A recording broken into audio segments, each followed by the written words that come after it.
स्वागत है आप सभी का एक बार फिर से हमारे YouTube चैनल पर। कैसा हो अगर आपको एक नाव पर 14 महीने के लिए भी समुद्र में छोड़ दिया जाए और उसका कंट्रोल भी आपके हाथ में ना हो, ना ही आपके पास कुछ खाने पीने को हो और आप ना ही बाहरी दुनिया को अपनी हालात के बारे में बता सको, ना ही आपके पास सोने के लिए समतल ज़मीन हो, ना ही ऊपर कोई छत।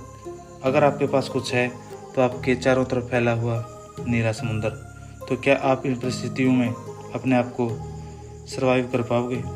ऐसा सोचकर भी रूह कांप जाती है। तो सोचो उस व्यक्ति पर क्या क्या परेशानी आई होगी जिसने यह सब कुछ सहा। हम आपको ऐसे ही व्यक्ति के बारे में आज बताने जा रहे हैं। आइए वीडियो शुरू करते हैं। क्या आपको पता है पृथ्वी के जितने हिस्से में ज़मीन मौजूद है उससे लगभग 3 गुना बड़ा है पैसिफिक ओशन। इस महासागर में अगर कोई खो जाता है तो उसके बहुत कम चांसेस होते हैं कि वह दोबारा खोजा जा सके।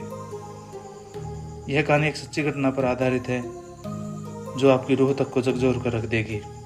यह कहानी है जोए सेल्वाडोर की, जो कि एक मैक्सिकन मछुआरा था।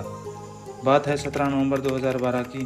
वह अपने एक साथी के साथ प्रशांत महासागर में मछली पकड़ने के लिए जाता है। वह अपने साथ 3 से 4 दिनों का खाना पानी अपने साथ ले जाता है, लेकिन जो सेल्वाडोर और उसके साथी को यह नहीं पता था कि यह यात्रा उनकी कितनी लंबी होने वाली है। जिस बोट से वो मछली पकड़ने के लिए गए वो 7 मीटर लंबी थी और उस पर ना कोई छत थी और ना ही कोई कमरा था। वो यह बात पहले से जानते थे कि तूफान आने वाला है, लेकिन ज़्यादा पैसों के लालच में वे फिर भी उस गहरे महासागर में उतरते हैं। उन्होंने रिस्क लिया और वो तट से तकरीबन 125 किलोमीटर दूर प्रशांत महासागर के अंदर चले गए। रात के तकरीबन 1 बजे थे जब उनका सामना उस खतरनाक तूफान से हुआ। यह बहुत ही तेज़ तूफान था। उन्होंने वो सारे जाल काट दिए जो समुद्र में उन्होंने मछलियों के लिए लगाए हुए थे और अब वे उस बोट को किनारे की तरफ बहुत तेज़ी से भगाने लगे।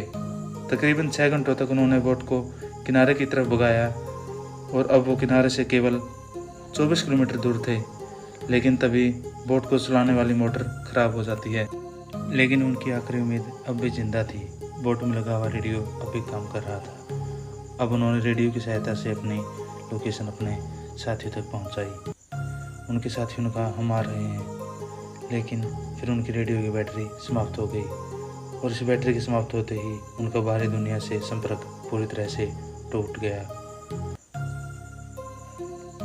लेकिन हवाओं का रुख अब भी गहरे महासागर की तरफ था। अब उनकी नाव उस प्रशांत महासागर में अंदर की तरफ जाने लगी। उनके दोस्तों ने उन्हें खूब ढूंढा, लेकिन उनका कहीं अता पता नहीं चला, क्योंकि उन्हें वे तेज़ हवाएं किनारे से 450 किलोमीटर तक अंदर ले गई। उन दोनों के सामने अब सिर्फ नीला समुंदर था।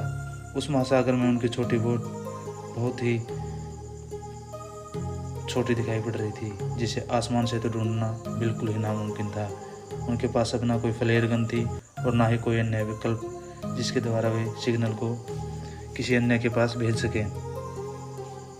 उनके पास खाने के लिए सिर्फ मछलियाँ और पक्षी थे और पीने के लिए सिर्फ बरसात का पानी, जिसे वे कुछ प्लास्टिक की बोतलों में स्टोर कर लेते।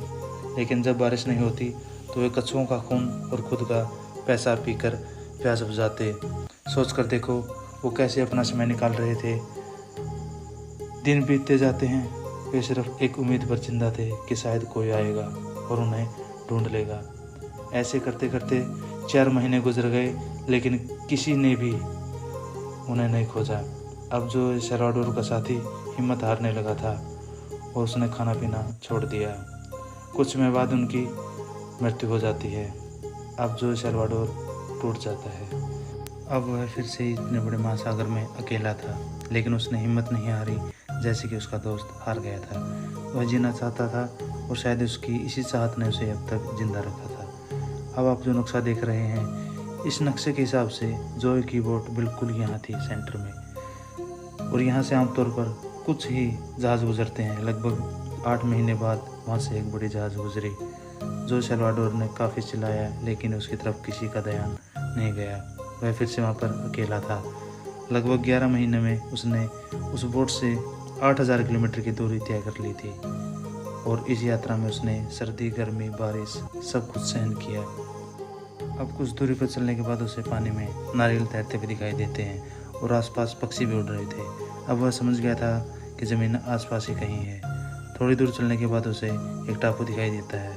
उसने जल्दी से नाव से छलांग लगा दी और वह तकरीबन 437 दिनों बाद ज़मीन पर पाँव रखने वाला था।